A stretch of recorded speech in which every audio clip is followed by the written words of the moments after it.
काश यशोधरा जैसा व्यक्तित्व सबका होता। और वो आधी रात को पत्नी और बेटे को सोता हुआ छोड़ के चले गए। लेकिन यशोधरा की सबसे बड़ी परेशानी इस बात से नहीं कि बुद्ध चले गए, इस बात से है कि बिना बताए चले गए। सुबह उठ के भिक्षा मांगने लग गए उस इलाके में, अपने ही पिता के राज्य में। पिता ने सिर पीट लिया कि भाई क्या कर रहे हैं। और यशोधरा कितनी महान महिला रही होगी, उसने अपने बेटे का हाथ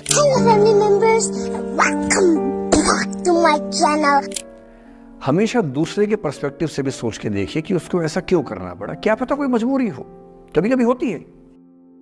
मैं बुद्ध की मजबूरी सोच के परेशान होता हूँ कई बार, और फिर मैं सोचता हूँ कि काश यशोधरा जैसा व्यक्तित्व सबका होता।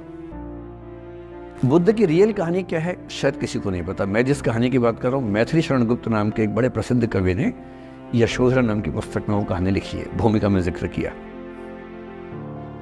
बुद्ध बचपन से ही थोड़े से वैरागी किस्म के व्यक्ति थे। उनकी कुंडली देख के एक ज्योतिषी ने बताया भी था। माता पिता बहुत परेशान थे, शुद्धोदन उनके पिता का नाम था।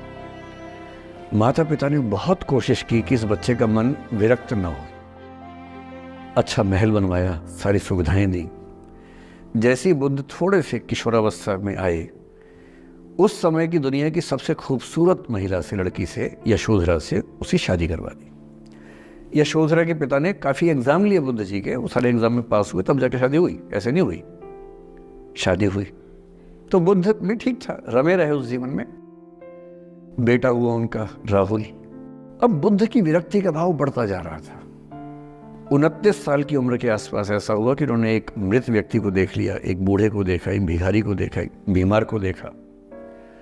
विरक्त हो गए और उनका मन हुआ घर छोड़ दूं, ज्ञान की खोज में चला जाऊं।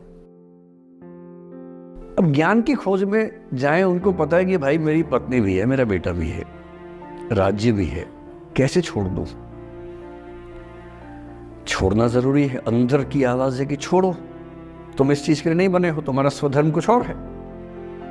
बाहर की जिम्मेदारी है कि छोड़ नहीं सकते।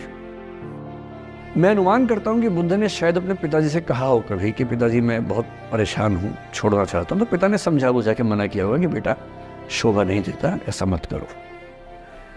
हो सकता है पत्नी से भी बात की हो, पत्नी ने भी कहा हो कि ये क्या बात हुई, हम सबका जीवन तुम पे टिका है, बच्चा अभी बिस्तर से भी नहीं उतरा है, अभी तो चलना भी नहीं शुरू किया है, तुम ऐसी बात कर रहे हो। इसका जिक्र नहीं मिलता इतिहास में कि ये बात हुई कि नहीं हुई। और एक दिन बुद्ध ने तय किया और वो आधी रात को पत्नी और बेटे को सोता हुआ छोड़ के चले गए। इसको बौद्ध परंपरा में महाभिनिष्क्रमण कहते हैं, बुद्ध का अपने घर से निकल जाना। अब बुद्ध चले गए, लेकिन मैथिली शरण गुप्त यशोधरा के पर्सपेक्टिव से बुद्ध को देख रहे हैं। यशोधरा बहुत परेशान है, भाई पति चला गया है, बच्चे का पिता चला गया, मजाक थोड़ना है। राजा परेशान है कि उनका उत्तराधिकारी चला गया है। यशोधरा इतनी परेशान है, बहुत लंबे समय तक छंद आते रहते हैं कि वो कितनी बेचैन है, कितनी परेशान है। लेकिन यशोधरा की सबसे बड़ी परेशानी इस बात से नहीं कि बुद्ध चले गए, इस बात से है कि बिना बताए चले गए, भरोसा नहीं किया। और वो अपनी सहेली से कहती है, सिद्धि हेतु स्वामी गए, यह गौरव की बात। मुझे गर्व है कि मेरा पति इतने महान काम के लिए गया है। सिद्धि हेतु स्वामी गए, यह गौरव की बात, पर चोरी चोरी गए, यही बड़ा व्याघात। सखी सखी वो मुझसे कहकर जाते, कह तो क्या वो मुझको अपनी पथ बाधा ही पाते। क्या मैं रास्ता रोकती उनका। उसके मन में ये मलाल है कि बिना बताए चले गए। वो इस भाव को लेट गो नहीं कर पा रही है, परेशान है। फिर बुद्ध को ज्ञान मिला 6 साल की तपस्या के बाद, बोधगया में बोधि वृक्ष के नीचे ज्ञान मिला। बात फैल गई। जो 5 शिष्य बुद्ध को छोड़ के भाग गए थे उनके बुरे वक्त में, उन्हीं 5 को बुद्ध ने सबसे पहले ज्ञान दिया सारनाथ में, जिसको धर्म चक्र प्रवर्तन कहते हैं। बुद्ध की ख्याति बढ़ने लगी। शुद्धोदन ने बुद्ध के पास, अपने बेटे के पास कई लोगों को भेजा ये कहने के लिए कि भाई यहां भी तो आओ, हमसे भी तो मिलो। बुद्ध का ऐसा प्रताप था कि जो उनके पास जाता वो बुद्धम शरणम गच्छामि हो जाता, वापस ही नहीं आता। तो फिर शुद्धोधन ने बुद्ध के बचपन के एक दोस्त को ये कह के भेजा, भैया मैं जानता हूं तुम वापस नहीं आओगे, पर प्रभावित होने से पहले बोल देना कि पापा याद कर रहे थे। तो वो गया, उससे वायदा निभाया, हो तो गया, बुद्ध के संग में दीक्षित हो गया, पर वायदा निभा दिया। तो बुद्ध ने कहा जरूर जाऊंगा, पिताजी की आज्ञा है तो जाऊंगा ही जाऊंगा। बुद्ध पहुंचे अपने कपिलवस्तु, जो अपना इलाका था वहां पहुंचे। पूरे कपिलवस्तु में, नेपाल सिद्धार्थनगर से नेपाल जाएंगे तो नेपाल बॉर्डर पे कपिलवस्तु है, मैं देखने गया था वो जगह जहां बुद्ध पैदा हुए थे, बड़ा सुंदर स्थान है, आप भी जाकर देखें कभी। तो बुद्ध पहुंचे रात को, एक धर्मशाला में रुके। अब वहां हल्ला मच गया कि राजा का बेटा धर्मशाला में। बुद्ध ने कहा भाई मैं देखो राजा का बेटा बन के नहीं आया हूं, मैं बुद्ध बन के आया हूं। सुबह उठ के भिक्षा मांगने लग गए उस इलाके में, अपने ही पिता के राज्य में। पिता ने सिर पीट लिया कि भाई क्या कर रहे हैं।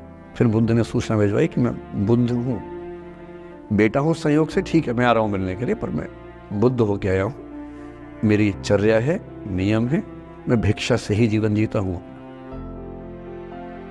ठीक है, पिताजी ने कहा चल कोई बात नहीं। फिर बुद्ध गए पिता से मिलने, पिता से मिले, सबसे मिले, भरी सभा में। लेकिन यशोधरा नहीं आई मिलने के लिए, लेट गो नहीं कर पा रही थी, उसके मन में दर्द था।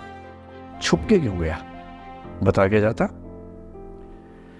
बुद्ध ने पूछा पिता से कि यशोधरा कहाँ है, तो बोले कि वो कह रही है कि अगर बुद्ध मिलना चाहेंगे तो खुद ही मिलने आएंगे मुझसे, मैं क्यों जाऊंगी भाई, आत्मसम्मान भी तो कोई चीज है, मैं क्यों मिलने जाऊंगी।